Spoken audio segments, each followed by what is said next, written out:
In the village of Isel, children feared the grove beyond the hills. Trees there leaned as if listening, and winds whispered names never spoken aloud. But one boy, Oba, found comfort there.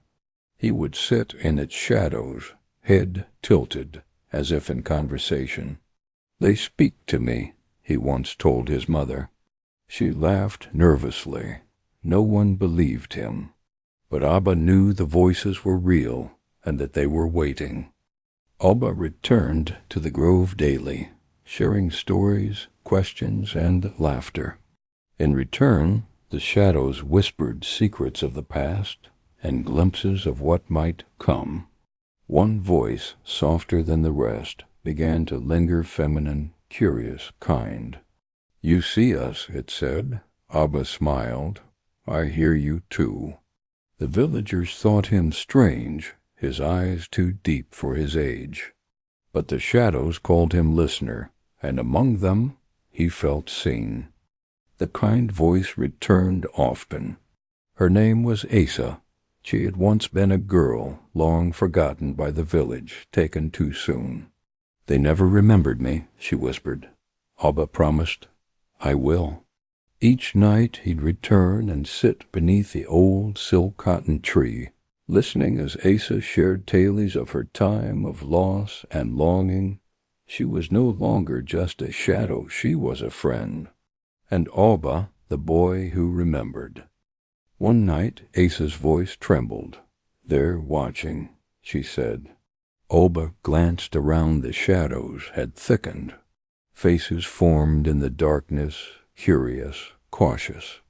These were not Asa. "Who are they?" Abba asked. Asa's whisper was urgent. "Old ones. They don't like listeners."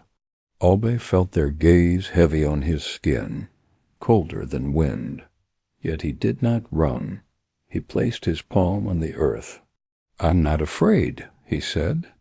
The old shadows circled Abba, their voices a low hum. "Why do you come here?" they asked. "To listen," he answered. "To remember." They whispered of balance, of silence, of secrets not meant for the living. "You want our stories?" one hissed. "Then give us something in return," Asa cried. "Don't." But Abba nodded slowly. "What do you want?" The air stilled. "A promise," they said. "To never tell unless they ask." From that night, Abba walked a path others couldn't see.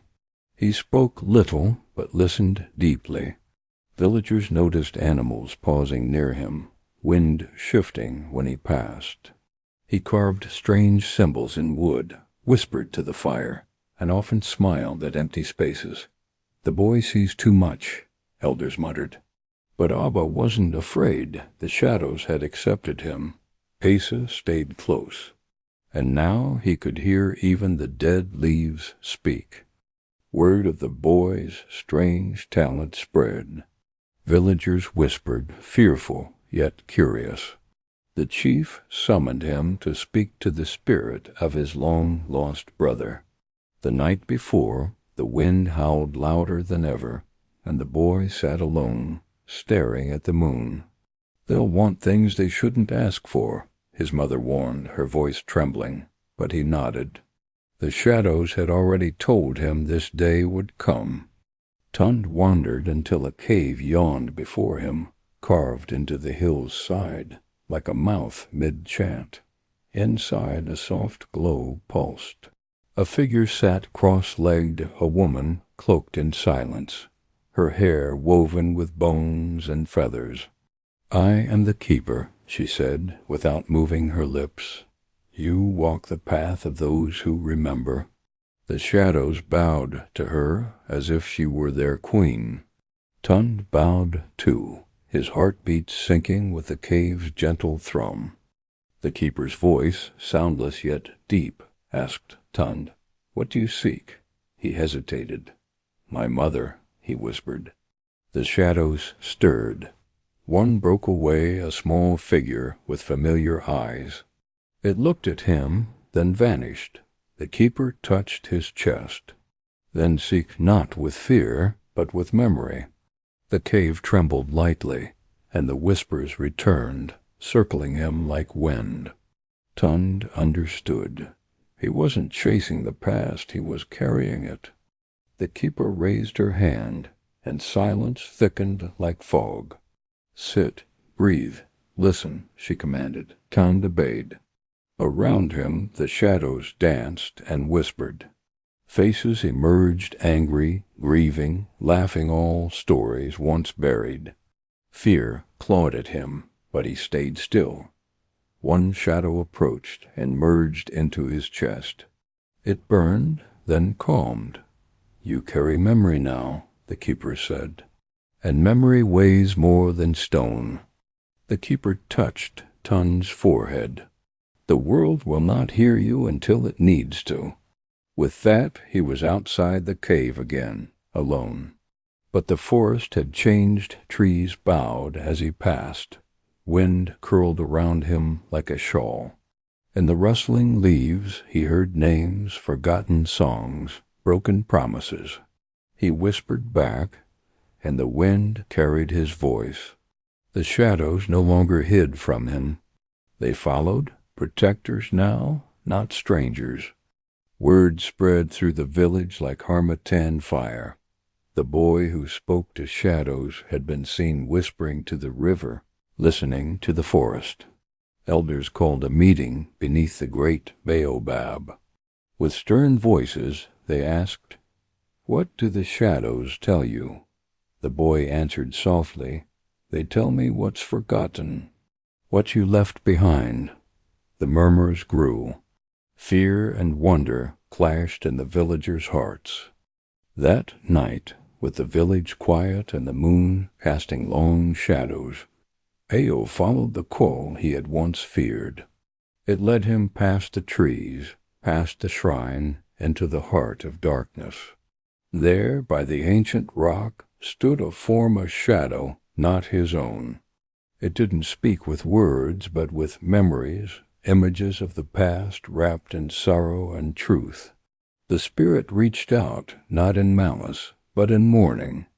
And Ao, for the first time, did not run. The shadow was not a curse, but a keeper of forgotten pain. It showed Ao a time when the villagers cast out a mother and child, accusing them of witchcraft. The child had died in the forest, alone. The shadow was her, still waiting, still hurting. Ao wept, his tears falling into the earth. "You are not forgotten," he whispered. And for the first time the air felt lighter, the silence less cruel. He had listened, truly listened. Ao rose with new understanding. The forest no longer loomed. It listened. As dawn approached, the shadow faded into mist, its burden eased. Ao returned to the village, his steps sure, his spirit changed. He did not speak right away, but when he did, his voice carried more than words. It carried truth. And the villagers, hearing him, felt a silent shift. Some wept, some bowed their heads. The boy who spoke to shadows had given them back a story they had buried. Years passed, but the story of the boy who spoke to shadows endured. Ao grew into a man of wisdom, often found beneath the same tree where he once trembled. Children gathered at his feet, listening to tales not just of fear, but of truth, grief, and healing.